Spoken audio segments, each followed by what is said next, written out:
तो उत्तर प्रदेश विधानसभा चुनाव के 7वें चरण में आज पूर्वांचल के 9 जिलों की 54 विधानसभा सीटों के लिए मतदान अब से थोड़ी ही देर में खत्म हो जाएगा। जी हां, इन जिलों में जो 5 बजे तक का आंकड़ा है उसके मुताबिक 54% वोटिंग 5 बजे तक रजिस्टर हुई है। और ये जो चुनाव है, ये जो 7वां कह सकते हैं चुनावी चक्रव्यूह का जो 7वां द्वार है, ये बहुत ही अहम है क्योंकि प्रधानमंत्री नरेंद्र मोदी के संसदीय क्षेत्र वाराणसी के साथ समाजवादी पार्टी के मुखिया अखिलेश यादव के संसदीय इलाके आजमगढ़ में भी मतदान हो रहा है।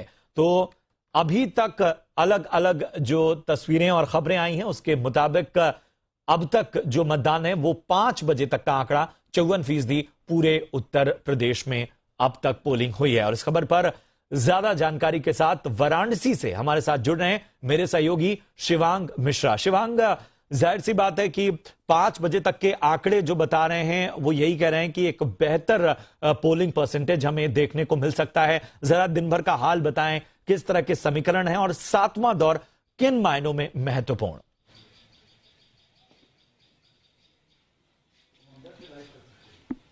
जी बिल्कुल, देखिए जिस तरह से आज हम लोग सुबह से आज हम लोग देख रहे थे कि मतदाताओं के मन में काफी एक तरह से मतदान के लिए बहुत ज्यादा उनके अंदर उत्साह था।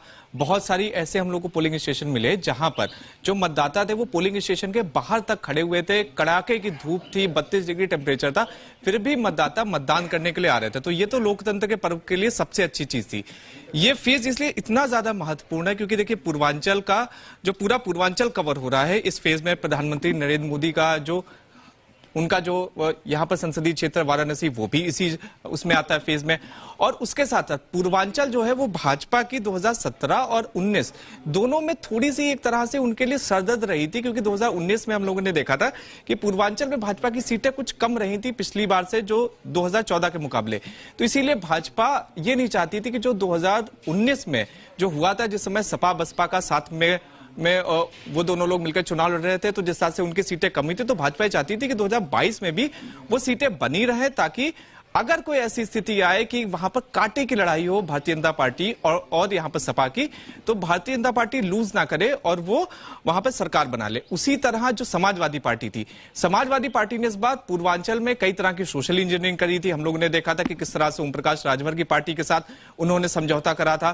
तो अब ये देखना होगा कि जब 10 मार्च को जब जिस समय ईवीएम खुलेगी, जिस समय रिजल्ट आएंगे, तब ये पता लगेगा कि इस बार जो वोट गया है पूर्वांचल में खास तौर से जो इस फेज का था वो किस तरह से गया है। क्या वो योगी आदित्यनाथ के पक्ष में गया है, उनकी सरकार के पक्ष में गया है, या फिर अखिलेश यादव ने जिस तरह से पश्चिम से लेकर पूरब तक जिस तरह से उन्होंने सोशल इंजीनियरिंग करी थी। जैसे पश्चिम में हम लोगों ने देखा कि उन्होंने जयंत चौधरी के साथ सोशल इंजीनियरिंग करी थी, एक उन्होंने यादव और जाट का एक उन्होंने गठजोड़ बनाया था पश्चिम में, वही गठजोड़ उन्होंने यहां पर भी बनाने की कोशिश करी थी पूर्वांचल में।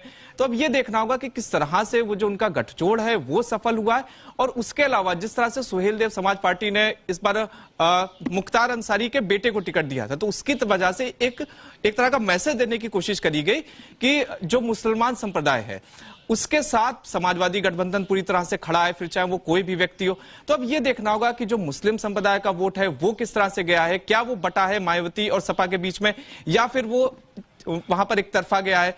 उसके अलावा जिस तरह से केशव प्रसाद मौर्य ने एक बयान दिया था 2 साल पहले कि देखिए यूपी में 60 हमारा है, 40 में बंटवारा है। उसके बाद उन्होंने बोला कि देखिए 60 हमारा है, 40 में बंटवारा है, उसमें भी आधा हमारा है। फिर योगी आदित्यनाथ ने उसको और आगे बढ़ाया, उन्होंने कहा कि देखिए लड़ाई 80-20 की है। तो अब ये देखना होगा कि जिस तरह से वोटिंग हुई है, तो ये वोटिंग 80-20 पर हुई है, 60-40 पर हुई है, या फिर किन समीकरणों में हुई है, तो ये अब 10 तारीख को पता लगेगा। हालांकि पूरी 403 विधानसभा सीटों के चुनाव हो चुके हैं, मतदान भी हो चुका है, तो अब 10 मार्च को ये पता लगेगा कि इन 403 सीटों पर कौन विजय पताका फहराता है। बिल्कुल, बहुत बहुत शुक्रिया करेंगे शिवांग आपका। बहुत ही बेहतर तरीके से आपने बताया कि किस तरह से इस बार ये चुनाव काफी दिलचस्प होते गए फेज वाइज, और इसके साथ ही जो ये चुनावी चक्रव्यूह का 7वां द्वार है वो कितना मायने रखता है, किस वजह से पूर्वांचल इस वक्त इन चुनाव में अहम है, चाहे वो बीजेपी हो या बाकी पार्टियों के लिए। बहुत बहुत शुक्रिया शिवांग आपका इस अहम जानकारी के लिए। और चलिए अब खबरों में हम आगे